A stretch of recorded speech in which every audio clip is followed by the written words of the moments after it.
De onde que vem a histamina no nosso corpo? A gente já viu que a dieta é uma das fontes. Eu falei rapidamente uma segunda fonte com os mastócitos, que são células que nós temos, que liberam histamina. Tem outras células que também liberam, os principais são os mastócitos. Mas nós temos uma terceira fonte, que é aqui que entra a resposta à tua pergunta, que são as bactérias intestinais.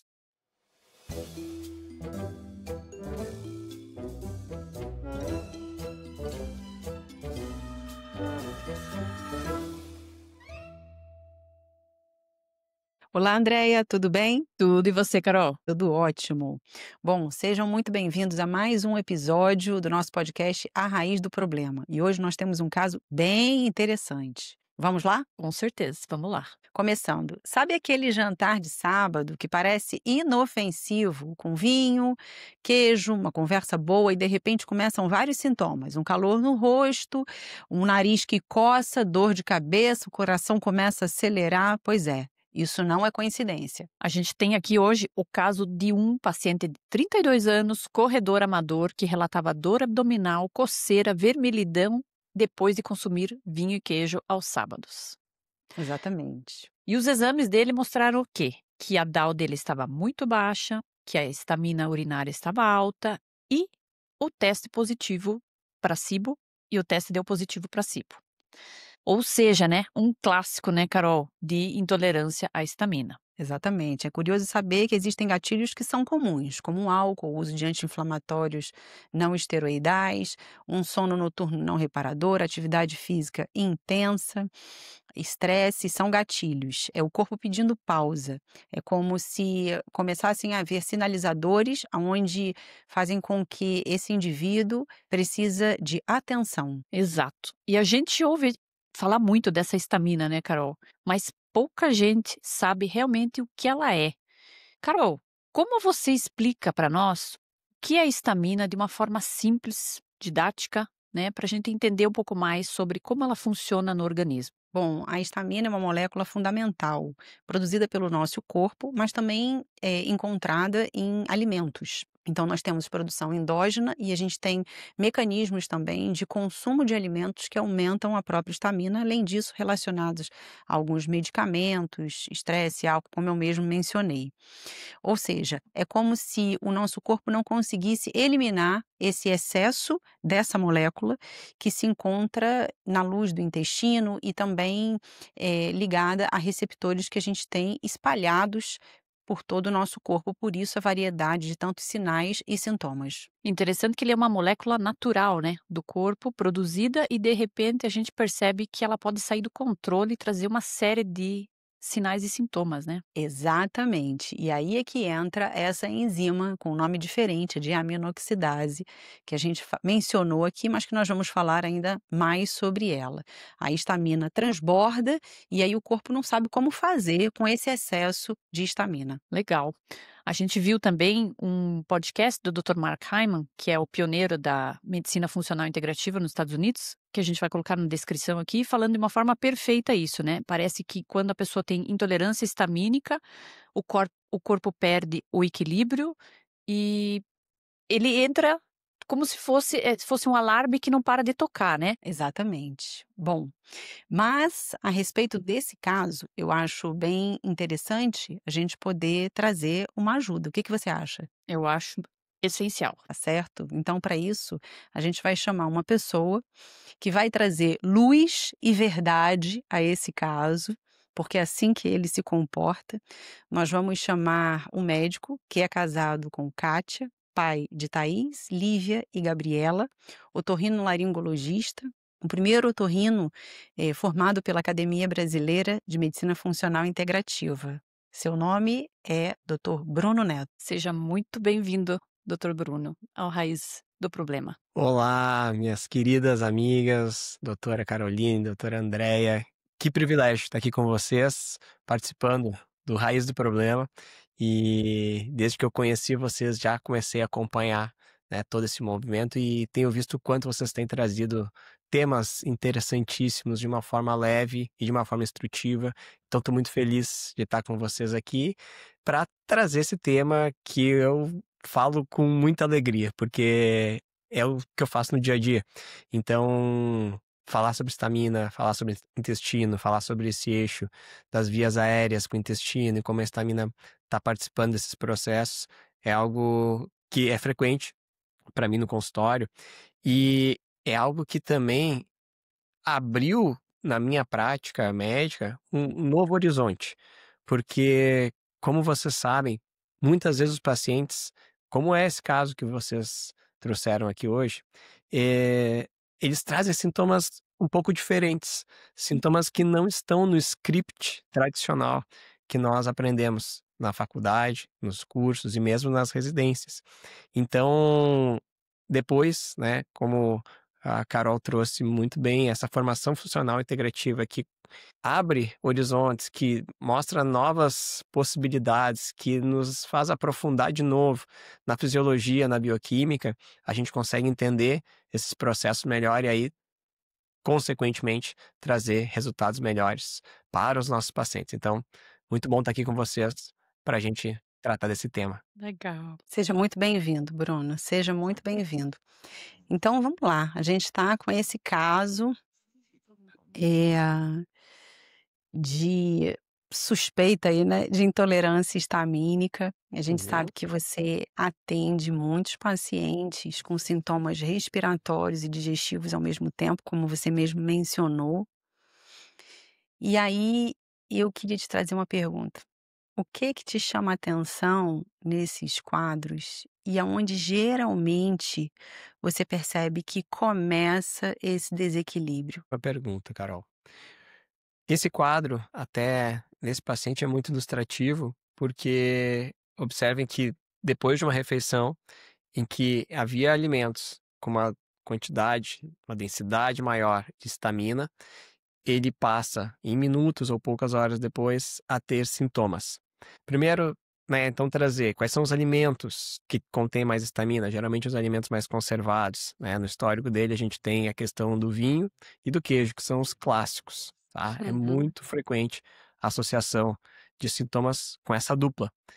E ao ingerir esses alimentos que contêm uma quantidade maior de estamina, nesse paciente, o que é mais interessante? Nós vemos que o exame dele mostra uma baixa atividade da enzima DAO. Então, ele coloca uma sobrecarga e não tem a enzima necessária para quebrar esse excesso de estamina. Com isso, essa estamina é absorvida pelo intestino e aí os sintomas começam a aparecer, vermelhidão, coceira, congestão nasal, e a gente pode estender, né, outras queixas comuns, a enxaqueca, refluxo, até alguns pacientes têm sintomas autonômicos da parte cardiovascular, como palpitações, hipotensão. Tudo isso pode ter por trás uma sobrecarga da estamina. Então, Carol, onde geralmente começa, sem dúvida, na intolerância à histamina, o intestino está no centro, né, Uhum. desse processo. Legal, legal. Pois é, o intestino, e aí eu não quero aqui ficar puxando a sardinha para o meu lado não, mas os estudos mostram que o intestino, está ali no centro da nossa imunidade, né, e muitas vezes isso passa desapercebido. Porque comer é uma necessidade que todos nós temos, e às vezes a gente não tem muita atenção no que nós estamos comendo ou nos sintomas que a gente passa a ter depois de consumir determinados alimentos, até porque muitas vezes esse consumo é muito comum, e a pessoa não se dá conta. E uma coisa que eu acho muito interessante também nesse caso, Bruno, é que às vezes as pessoas têm esses tipos de sintomas e elas vivem uma vida achando que isso é normal ou quase normal, ou é o normal delas. Exatamente. É muito frequente porque muitos já passaram por avaliações médicas, mas como não são sintomas clássicos, né, muitas vezes não se encaixam em diagnóstico pronto, eles não têm, né, um tratamento adequado. Então, é frequente ver pacientes com sintomas relacionados à estamina rodarem por muitos anos, viverem, né, vários anos ou décadas com os sintomas, como esses que a gente comentou, e até mesmo achar que isso é normal, né? Tá, já sei, muitos falam, né? Eu tenho uma alergia, né? Tenho uma alergia Uhum. a vinho, uma alergia a queijo, né? Como e fica um pouco ruim, mas em algumas horas ou um dia aquilo se acalma. Só que esse processo, sem dúvida, está inflamando o organismo. Doutor, uma pergunta. Por que o álcool, os anti-inflamatórios e o treino intenso, nesse caso, agravaram tanto o quadro? O que você traz de correlações para a gente aprender aqui? Isso é bem interessante, Andréia. A gente precisa olhar, então, além do básico, né? Além Uhum. de sabermos, né? O paciente está ingerindo alimentos com excesso de histamina, o paciente tem uma atividade diminuída da enzima DAO, mas o que mais pode participar para potencializar a resposta dele inflamatória em relação à histamina? O álcool, de que Uhum. maneira? Daí não entra só o vinho, né? Porque a gente pode então ter outras bebidas que, mesmo que não tenham quantidade grande de histamina, elas vão prejudicar nesse processo porque o álcool inibe a DAO. Então ele dificulta, né? Como se Uhum. fosse botasse uma cordinha, amarrasse a DAO ali e não deixa ela trabalhar. Da mesma forma, os anti-inflamatórios e também até alguns antibióticos. Por isso é interessante pacientes que usam de forma recorrente, né, anti-inflamatórios, às vezes, né, são medicações que estão disponíveis, as pessoas vão usando, e isso pode estar por trás de sintomas de intolerância também. Depois de uma Uhum. infecção com o uso de antibiótico, a gente pode ter uma alteração de microbiota que afete a parte da histamina. E você trouxe um outro ponto bem interessante, que é a questão do treino intenso. Uhum. E isso é muitas pessoas referem, né? Eu sou um dos que sofro desse tipo de situação. Eu não costumava correr. Se eu começo a correr, né? Os primeiros dias de treino, depois de uns 10 minutos correndo, começa a me coçar as pernas, né? As costas. E se eu coço, Uhum. coça mais ainda. Uhum. Depois, aquilo vai normalizando, né? Tu vai mantendo, se tu mantém atividade física regular, isso normaliza. O que que acontece? O estímulo do exercício, que aquece o corpo, ele é também um estímulo para a liberação de histamina. Então, nós temos no nosso corpo células como os mastócitos, que são as principais reservas de histamina do nosso corpo, e esses mastócitos podem ser ativados pelo exercício, pelo aquecimento do corpo, né? Aumento da frequência cardíaca, aumento da pressão arterial, e aí esses mastócitos liberam histamina e a gente pode ter esses sintomas. Mas num paciente, então, que já tem um excesso de histamina, aí isso se torna ainda mais intenso, porque o treino pode precipitar os sintomas de intolerância, todos esses que a gente falou, né? Da coceira, da rinite, mal-estar. Então, é bem interessante a gente ter isso, porque é uma das coisas que às vezes os pacientes não conseguem conectar. Porque fazer exercício é uma coisa boa, positiva, é um dos Sim. pilares da saúde. Mas a gente Uhum. precisa ajudar alguns pacientes a equilibrar a estamina para que possam fazer exercício. Legal, doutor. Excelente Ô, explicação, né, Bruno, Carol? quando você começou a falar assim, eu sou um deles. Quando começa a correr, eu comecei a rir, porque eu também sou uma delas. Quando começa a pedalar, aí vou vendo as pernas e começa a coçar isso. Perfeito. Quanto É mais isso você aí. coça, mais quer coçar. Isso aí. Isso aí. Eu já me policio, eu penso, eu não posso começar a coçar. E aí, se eu fico correndo, acalma. E aí, por isso, Carol, que toda vez que eu passo um longo tempo sem correr, eu me arrependo, sabe? Não podia ter parado, porque se eu ficar correndo, né, toda semana, não me dá, mas se eu passo, ó. Sim. Um E incentivo a manter a atividade física, né, doutor Bruno? e se a gente for bem de pertinho aqui, fica um trio com histórias de estaminol. É verdade, para ver o quanto que é comum. É muito comum, é verdade. E doutor, esse paciente tinha SIBO também, né? Que é o Isso. supercrescimento bacteriano. É muito comum nesse paciente? Como ele Ótimo. entra, a SIBO entra nessa história toda aí? Bem interessante a gente esclarecer isso, Andréia. De onde que vem a histamina no nosso corpo? A gente já viu que a dieta é uma das fontes. Eu falei rapidamente uma segunda fonte com os mastócitos, que são células que nós temos, que liberam histamina. Tem outras células que também liberam, as principais são os mastócitos. Mas nós temos uma terceira fonte, que é aqui que entra a resposta à tua pergunta, que são as bactérias intestinais. E que eu acho fantástico, né, ver os estudos, entender mais a fundo esse processo, porque funciona da seguinte forma. Quando nós temos um supercrescimento bacteriano, e geralmente vamos ter nesse quadro bactérias mais agressivas, né? Morganella, Proteus, Klebsiella. Essas bactérias vão fermentar no nosso intestino e produzir histamina. Como nós estamos com um ambiente inflamado, essa histamina liberada no ambiente inflamado vai contribuir para sintomas intestinais. Então, dores, diarreia, refluxo, enfim, até mesmo sintomas periféricos por esse aumento da absorção. Então, bactérias ruins, uma disbiose, pode favorecer uma produção maior de histamina. Mas e no intestino saudável? No intestino saudável, a gente também tem bactérias que produzem histamina, principalmente os lactobacilos. Mas olha que interessante isso. Quando eu estou com o intestino com uma boa regulação, com uma boa microbiota, sem o leaky gut, sem esse vazamento intestinal, e a histamina é liberada ali pelos lactobacilos saudáveis, eu tenho efeitos positivos da histamina, diminuindo marcadores inflamatórios. Então, é muito interessante ver como o corpo trabalha. Se eu produzo histamina num ambiente inflamado, ela bota mais fogo no parquinho, como a gente fala. Se eu produzo histamina num ambiente equilibrado, ela vai ajudar na regulação. Por isso que a gente fala, né? Será que a histamina é vilão ou será que ela é herói? Ela depende do contexto, tá? A gente precisa ver onde é que ela está atuando, de onde é que ela está vindo, porque faz muita diferença o terreno biológico do paciente. Muito interessante. Legal. E com relação à dieta, doutor? A dieta seria o primeiro passo, não é? Uma dieta baixa em histamina. O que você traz como primeira conduta, né, nesse paciente aqui, como Isso, exemplo? Andréia. E nessa parte, né, tu entende muito mais do que eu, mas sem dúvida a dieta é o ponto de partida. Por quê? Se o paciente já está, né, como esse caso, tem uma atividade da DAO reduzida, tem um supercrescimento bacteriano e ainda tem uma alimentação com sobrecarga de histamina, não tem o que fazer, tá?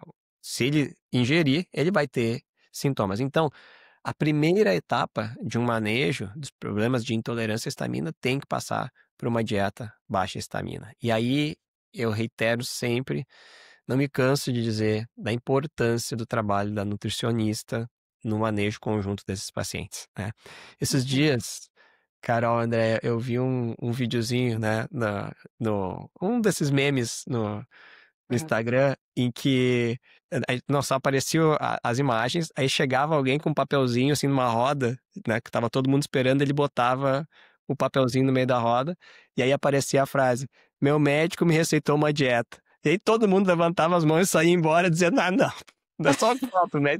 Era muito engraçado, porque de fato, quando o médico receita uma dieta, isso raramente funciona, porque não é a nossa área. Eu achei muito engraçado.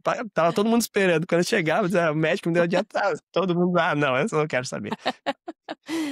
Então, nutris fundamentais para estruturar uma dieta baixa histamina. E não é só retirar a histamina, o que vai colocar, né, No na lugar, dieta né? para que a gente recupere esse intestino. Porque se nós não mudarmos a história alimentar desse paciente, daqui a pouco ele está de novo. Então, não é aquela história, né, como o pensamento de uma dieta de um mês ou de 45 dias, é um novo estilo de vida que começa. Primeiro passo, sem dúvida, não adianta a gente usar DAO, usar antihistamínico, carregar o paciente de sintomático se a gente não atua na causa. E o intestino, com alimentação, são os pontos-chave aí no tratamento. E eu acho, Bruno, que nesse caso aí, pra gente fica a parte mais fácil, né, não? Exatamente. Investigar o caso, diagnosticar, aí depois a gente vem, toma aí, André, eu faço isso direto com ela.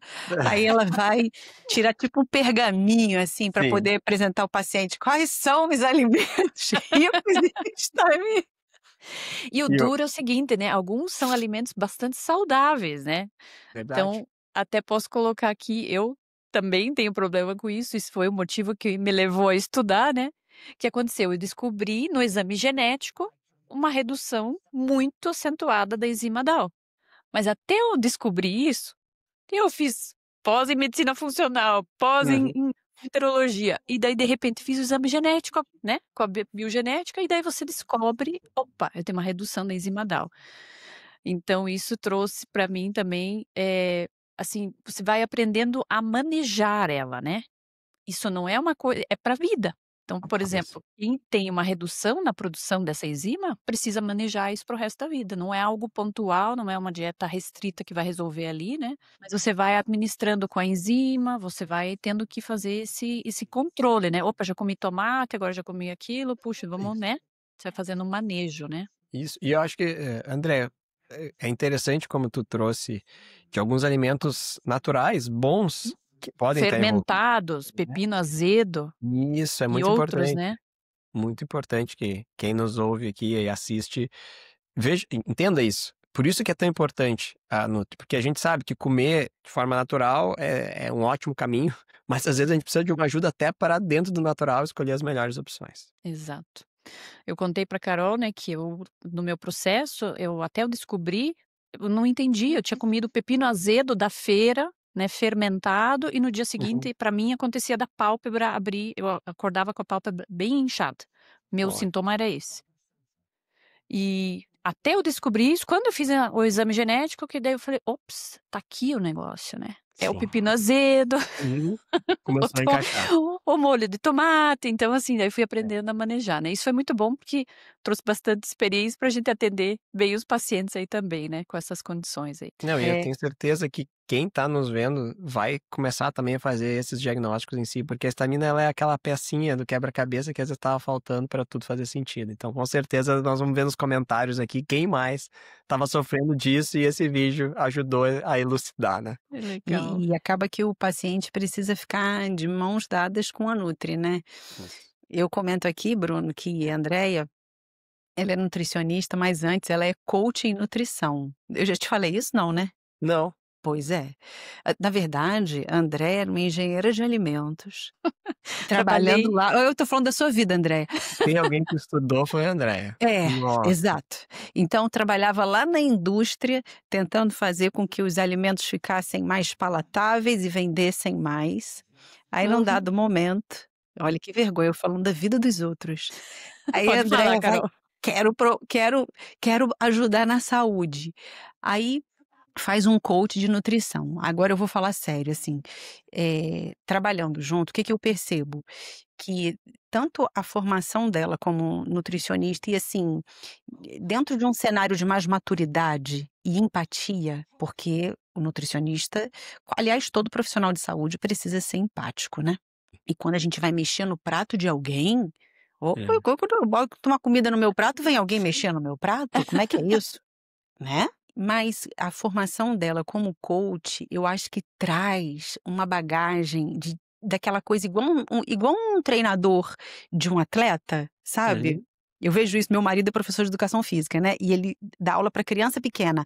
E ele vai ali, vai, e vai, e vai. E então o trabalho do coach é muito interessante, porque isso empodera o paciente a fazer as escolhas mais assertivas e a ter a liberdade de se alimentar. E Sim, essa é a dificuldade que nós temos, é exatamente essa. Geralmente, nós até sabemos o que o paciente precisa fazer, mas provocar a mudança, essa é o grande mote, né? É o grande tchan da medicina, ou do cuidado em saúde em geral. Eu sei o que o paciente tem que fazer, mas engajar o paciente para fazer, aí isso é realmente se envolver, né, de corpo e alma no processo. Sim, é uma ciência e uma arte, né?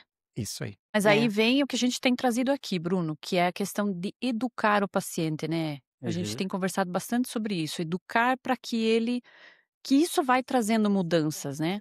Eu sempre conto para Carol que quando o processo de mudança de saúde aconteceu na minha casa, foi exatamente isso. Primeiro eu tirei todos os industrializados da minha casa, né? E aí eu gerei revolta, meus filhos eram pequenos, estavam na faixa dos 10, né, 12 anos ali e tal. E aí eu falei, opa, eu preciso corrigir isso, eu preciso fazer um processo de educação. E à medida que eles iam aprendendo, eles foram mudando. Então, voltei a comprar o que eu não concordava mais e falei, vou fazer um processo educacional. E à medida que é isso que a gente está falando, né? De empoderar o paciente, é educar ele. E à medida que ele vai tendo consciência do que aquele ultraprocessado está trazendo para ele, o que esse alimento natural, saudável traz para ele vai fazendo escolhas mais saudáveis, né? Acho que tá aí, é o que eu Aí vocês pegaram no que eu gosto de falar. Isso, muito bom. Concordo totalmente. Assina embaixo. Legal. E sobre suplementação, doutor? Nós sabemos que tem um efeito muito interessante alguns suplementos aqui, né, nesse tratamento desse paciente com histamina. E eles realmente ajudam? É eficaz nesse momento? Como você pensa com relação à suplementação? Ótimo. Eu praticamente todos os pacientes que eu trato com essas condições, eu uso suplementação, além da parte da dieta. E aí, quais suplementos, né, que a gente vê efeitos interessantes?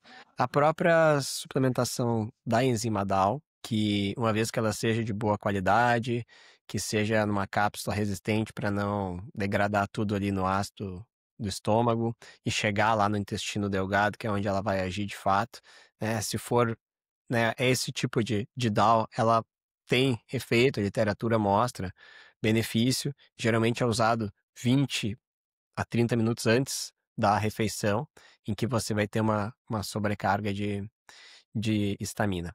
Além da DAO, eu gosto de alguns suplementos. Gosto demais da quercetina, que como fitoterápico tem uma ação de estabilizar os mastócitos, ela tem uma ação antioxidante, uma ação anti-inflamatória e também diminui a liberação de estamina pelos nossos mastócitos. Então, acho ela um aliado bem interessante nesse processo. Sempre olho, Andréia, para a questão do complexo B, porque uma parte da degradação da estamina que é feita dentro das nossas células, que é até a maior parte, passa por uma enzima chamada HNMT, que é histamina N-metiltransferase. E esta enzima precisa que nós tenhamos as nossas vitaminas do complexo B em bons níveis. Elas são cofatores para o processo de metilação, né, que ela é uma N-metil. Então, olhar para o complexo B, isso também é interessante, equilibrar esse complexo metilador do paciente, que vai auxiliar em muitas coisas. A metilação é um processo que acontece bilhões de vezes por segundo no nosso corpo, então a gente precisa de boas fontes de vitamina B. Além disso, a gente tem a curcumina, que também tem uma ação anti-inflamatória, diminui liberação de histamina. Gosto dela. A curcumina é uma das queridinhas, né, da suplementação, porque ela se aplica em muitas... Há muitas possibilidades, né, de usar. E além desses, aí eu acabo indo mais especificamente no quadro do paciente. Então, vemos uma deficiência de ferro, vemos uma deficiência de zinco, ou vemos um paciente que está extremamente ansioso, aí a gente pode usar outros suplementos que a gente traz, né, para essas outras áreas, mas focando especialmente na parte de estamina, eu pensaria na DAO, no complexo B, na quercetina, na curcumina principalmente. Legal. Bruno, e beta-glucana? Bom assunto, Carol. Para fazer um novo podcast também. Gosto das beta-glucanas. Elas, né, explicando rapidamente, beta-glucanas, então, são pequenos açúcares que tem na cápsula dos fungos, e se identificou que esses açúcares, eles têm receptores nas nossas células do sistema imune. Então, quando eu dou beta-glucana para alguém, essas células do sistema imune vão captar essas beta-glucanas e elas vão ser treinadas. Por isso, as beta-glucanas muitas vezes são chamadas de um tratamento que treina a nossa imunidade, né? Imunidade treinada por antígeno, que o antígeno é a beta-glucana e ela deixa as nossas células do sistema imune mais fortes. Eu gosto das beta-glucanas, elas também têm um papel na estabilização dos mastócitos. Entretanto, eu não uso, principalmente na forma injetável, né, que surgiram como uma imunoterapia, né, da beta-glucana, eu não uso no paciente em crise. Eu tiro ele primeiro daquele processo e depois eu estabeleço o uso da beta-glucana, porque já tive um paciente que, ao fazer concomitantemente, teve crise de liberação estaminérgica. Ele teve mais palpitação, mais ansiedade. Não foi imediatamente, foram alguns dias depois. E eu revisei a literatura na época e não havia nenhuma evidência de que a beta-glucana pudesse precipitar esse tipo de sintoma. Pelo contrário, ela estabiliza a mastose, ela seria, né, protetora. Mas a gente tem que ser humilde, né, em relação à nossa imunidade, à complexidade disso, né, num campo que ainda está sendo entendido. Então, a minha lógica hoje, meu racional é se o paciente está muito inflamado, com sintomas muito recorrentes, primeiro eu estabilizo ele e depois eu uso a beta-glucana lá no segundo, terceiro mês. Sim. E quando você utiliza a beta-glucana, geralmente é de forma injetável, oral. Eu uso ela oral, tá? Hum. Mas eu tenho preferido, nesse último ano, usar ela mais na forma injetável, porque aí eu tenho associado, Carol, existem, né, algumas formulações que a gente pode ter com as beta-glucanas, por exemplo, com cápsulas de bactérias. Então, na minha área, que a gente pega pacientes com sinusites recorrentes, otites recorrentes, a gente pode usar a beta-glucana com a cápsula dessas bactérias mais comuns nas vias aéreas, para já induzir esse treinamento imune direcionado a essa área. Por isso eu tenho utilizado essa via que é subcutânea, que geralmente atrás do braço, para Uhum. as imunoterapias, já buscando um alvo específico. Muito bom. Isso foi uma coisa que me veio aqui agora e eu não podia perder a oportunidade de perguntar para o professor, tá. Sei que o nosso assunto é intolerância histamínica. Mas então, Passa por isso seguindo também. aqui seguindo aqui, essa visão funcional integrativa, ela traz pra gente a possibilidade de equilibrar, né, equilibrar os sistemas do nosso corpo com um olhar mais amplo, e isso acaba fazendo muita diferença na nossa prática Uhum. clínica. E aí dentro desse caso de intolerância histamínica, um olhar global para a saúde desse paciente, se torna muito relevante, né. Isso foi o que transformou muitos dos meus resultados. Todos nós fazemos medicina com aquele sonho de realmente transformar a vida dos pacientes, né? Mas depois a gente entra numa produção meio em série e a gente restringe muito as soluções que nós podemos levar aos nossos pacientes.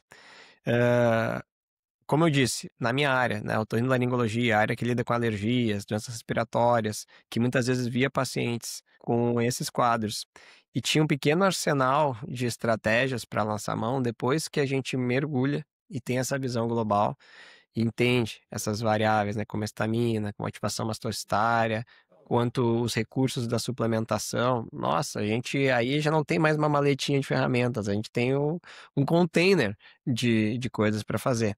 Precisa E aprender a isso escolher qual usar, né. perfeito, André. E isso eu acho que é algo importante de se dizer, né, tanto para colegas quanto para pacientes que estão lidando com situações de histamina. São problemas que muitas vezes precisam de tempo. Não é Uhum. fácil você fazer uma mudança de estilo de vida no ponto de vista de alimentação, não é fácil você diminuir a ativação mastocitária que já dura muitos anos, então precisa perseverança nesse caminho, tá? Uhum. Mas eu comecei na abordagem funcional, embora eu tenha aí 15 anos de otorrino, faz 3 anos que eu fiz essa imersão, né, e passei a trabalhar essencialmente com medicina funcional integrativa. Então já pude ver pacientes, né, em que a gente depois, às vezes 6 meses, às vezes depois de 1 ano, a gente começa a ter resultados que pareciam impossíveis lá naqueles primeiros 30, 60 dias. Então, precisa uma perseverança. As coisas não são imediatas. A gente É uma vive num tempo que tudo é caminhada, muito né. rápido, mas a verdade do corpo humano é que a construção de saúde ela é gradual e paulatina, mas o resultado chega. Sim, eu imagino isso, porque assim, num consultório de otorrino você fica, eh atendendo pacientes que têm aquelas recorrências, né, de amidalite, sinusite, não raro Uhum. são crianças, adolescentes, aí de repente você está diante de uma amígdala e fala: "Já já infectou tantas vezes que vai Sim, acabar precisando operar". E isso, quando você, absorve essa maneira de enxergar o paciente, isso tira a angústia do coração, não isso, é? isso mesmo, isso mesmo. Hoje mesmo, né, já agora você falando me veio à cabeça, eu atendi pela manhã uma menina de 15 anos, que veio para uma segunda opinião, a mãe trouxe, porque ela constou com um otorrino e foi indicada a cirurgia. A menina ela tem queixa de congestão nasal, principalmente no inverno. É uma menina que mora, né, numa casa mais fechada, mais úmida, e que tem, né, uma história de algumas exacerbações de tosse, então parece ter uma via aérea um pouquinho mais reativa. Bom, por que foi indicada a cirurgia? Porque se viu que ela tem um desvio de septo. Então já se propôs, vamos corrigir o septo e diminuir o tamanho dos corneas e vamos ver o que acontece. Só que se a pessoa tem alergia, a cirurgia não vai mudar esse ponto, né? Então o que eu fiz? Eu comecei a conversar um pouco mais, né? E aí comecei a perguntar do estilo de vida dessa menina. E foi impressionante, porque assim, café da manhã é um achocolatado com leite e sucrilhos, certo? Aí ela vai para a escola. Geralmente almoça na escola e a escola geralmente só oferecia carboidrato, arroz e feijão, né? Ou arroz e lentilha, com pouco vegetal. De tarde, chegava em casa, né? O prato da família vinha pro sanduíche, pra coisa clássica. Então, alimentação extremamente ruim, intestino ruim e cheia de sintomas. Primeira coisa, vamos equilibrar esses pontos chaves, né? Às vezes, com pequenas mudanças ali, a gente já muda muita coisa de sintomas, talvez ela nem precise de cirurgia, ou talvez nem precise de um tratamento mais longo, seja só equilibrar o seu estilo de vida e essas coisas melhoram. Então, são coisas que parecem muito simples, muito fáceis, mas toda semana tem muitos pacientes que chegam sem o básico bem feito ainda, né? E isso é o que mais muda a nossa saúde. Eu falo, né, dos 3 pilares, da alimentação, do sono, da atividade física, sustentado no pilar da fé, da espiritualidade, da rocha, né? E com isso não tem erro. Sim, sim. Até porque a gente sabe o poder dos nossos pensamentos, da gente exercitar a confiança em Deus e o quanto Ele é poderoso para transformar também as circunstâncias ao nosso redor, mas também nós dentro da gente, né? Você está falando isso me fez lembrar também a razão pela qual eu busquei a medicina funcional integrativa, porque aqui na cidade os colegas sempre me encaminharam muitos pacientes com síndrome do intestino irritável. Porque o paciente com síndrome do intestino irritável tem uma história para contar, né? E eu ali naquela escutativa vivia sempre trocando uma medicação e aquilo de repente começou a me gerar uma angústia, porque eu vi que não havia algo de muita relevância que eu estava fazendo. A escutativa é importante, eu entendo que muitas pessoas começam num processo de cura das emoções quando elas são ouvidas, mas como médico eu precisava fazer alguma coisa a mais e diferente. E te digo, nunca tinha estudado sobre microbiota intestinal. Olha Ainda aí, estou estudando, tá? Ainda estou aprendendo. A pessoa nunca é acha que eu sei, tarde. mas estamos no caminho. Sabe muito essa doutora. Mas Independente. assim, uma angústia, porque é isso que você disse, a gente não se torna um profissional de saúde, para para não fazer diferença, Isso aí. né. Seja um médico, seja um nutricionista, o fisioterapeuta, enfim, um fonoaudiólogo, a gente quer fazer a diferença. Na verdade, a gente não quer que a pessoa fique doente, a gente quer vê-la curada. Exatamente. Exatamente. É. Bem, então, passeamos, hein, em Isso que eu ia falar, histórias. Carol, você levou o roteiro lá, agora vamos Vamos voltar. Foi bom. doutor, como esse paciente evoluiu após todas as mudanças que você trouxe para ele? Conta para Esse nós um paciente pouquinho desse paciente. Perfeito. Esse paciente teve melhora, tá? A gente, como ele tinha algo muito específico de histamina, ele foi um daqueles casos que, com o ajuste da dieta, já melhorou significativamente, tá? E ele tinha um cuidado. Era um paciente jovem, um paciente que corria, que se exercitava, ele já se cuidava em relação à alimentação nos outros planos, né? Industrializados, açúcar e tal. Então não tinha tanta coisa nesse ponto do básico para ser feito. Ele precisava de um ajuste mais fino. E, basicamente, com dieta, suplementação de DAO e estabilização de mastócito ali com suplementação, como eu falei, quercetina, curcumina, ajuste de complexo B, esse paciente teve uma ótima resposta. E a gente vê muitas boas respostas. certo? Uhum. O que que precisa, né? Bruno, mas por que que esses pacientes fora, tu falou que estão correndo de um lado para o outro, não tem solução, e aí chegam numa visão funcional e se consegue uma solução? É pelo mesmo motivo que este programa tem este título, A Raiz do Problema, tá? É nisso que nós precisamos focar. Se você Uhum. for na raiz, ela acessar a raiz, você vai resolver o problema. Essa é a questão. Às vezes a gente precisa de mais tempo para acessar realmente a raiz, mas uma vez que você Uhum. compreende ela, que faz o diagnóstico da causa, você vai ter a solução, tá? Então, um problema complexo pode ter uma solução mais simples, sim, mas muitas vezes o caminho para chegar à solução simples é complexo. Você vai precisar investigar, você vai estudar, você vai precisar passar bastante tempo para entender como essas coisas se apresentam. Então, quando um paciente chega com um quadro clínico desses, eu sempre sou positivo em relação ao prognóstico. Olha, tenho pacientes já acompanhando há bastante tempo, as respostas são positivas, né? Entra um pouco no coach ali, como a Andrea e a Carol falaram. A gente precisa animar os pacientes de que tem coisas positivas esperando lá na frente, né? Porque é assim que a gente constrói esse engajamento também. Sim. E às vezes a gente está falando de uma mesma condição, por exemplo, a intolerância histamínica, mas a raiz do problema de um não é a mesma da Exatamente. raiz do problema do outro. Exatamente. A gente tem pacientes, como a Andrea citou, o caso dela mesma. Ela tem uma alteração genética que provavelmente diminui a degradação da histamina intracelular lá pela Uhum. HNMT. E aí, a gente precisa de outras estratégias, né? Muitas vezes a DAO não vai fazer diferença. Às vezes a gente pede exame para um paciente que tem sintomas, ele está com a DAO elevada. Então ele pode ter até uma DAO funcionando muito bem. Então não existe, isso é uma das maiores lições assim que eu aprendi na medicina funcional.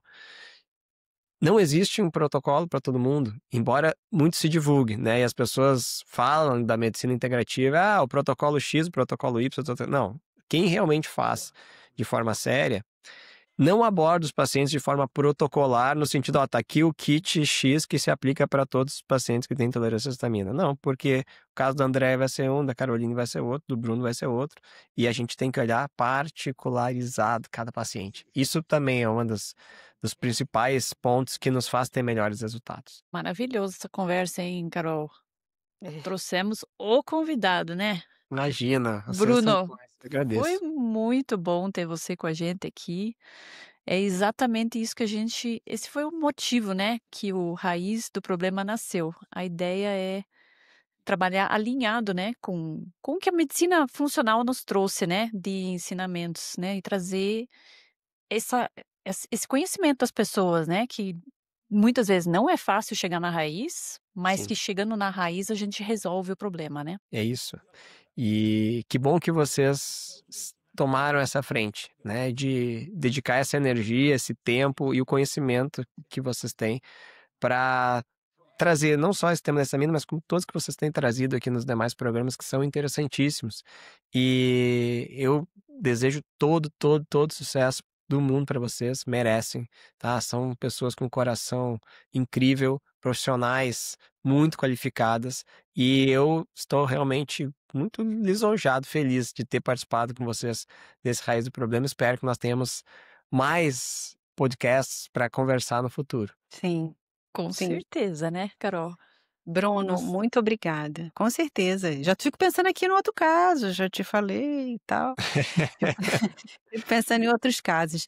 E aí agora você estava falando, Andréia, também, eu estava aqui pensando como que, essa visão, integrativa e ao mesmo tempo tão única, quer dizer, nós somos seres integrais, mas ao mesmo Uhum, tempo singulares, únicos. perfeito. E como que a gente precisa uns dos outros para conseguir enxergar exatamente o que se passa ali na vida do outro, o Uhum, quanto também os pacientes nos ensinam e o perfeito. quanto essa conexão é uma grande oportunidade que a gente tem de chegar num ponto, a gente falou aqui, na raiz do problema, né, Uhum, dentro de um âmbito, de ciência, mas eu também entendo da raiz do problema dentro das emoções, a raiz do problema Perfeito. dentro de uma esfera espiritual que permite essa conexão,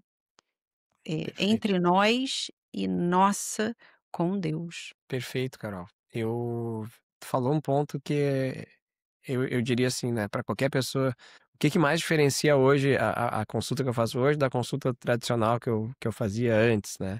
É o tempo ouvindo o paciente. Com esse tempo ouvindo o paciente, primeiro, eu aprendo muito sobre saúde, como você falou, Carol, e eu aprendo muito sobre essa pessoa que está ali na frente. Porque é isso, se nós queremos uma solução personalizada, a gente precisa conhecer os seus problemas. E aí a gente tem a oportunidade de acessar os pontos mais profundos, que no fim do dia são os que estão levando a pessoa a ter aquelas condutas, a não cuidar da sua alimentação. A gente, né, até nem mergulhou muito nesse tema, mas a questão do estresse, da ansiedade, são fatores muito relevantes para potencializar a liberação de histamina no nosso corpo. Então, se a gente não sonda isso no nosso paciente, a gente só vê a pontinha do iceberg, né? Mas eu me sinto muito mais realizado na profissão, podendo acessar essa profundidade e, pelo menos, tentando fazer uma diferença na vida do paciente nesse nível.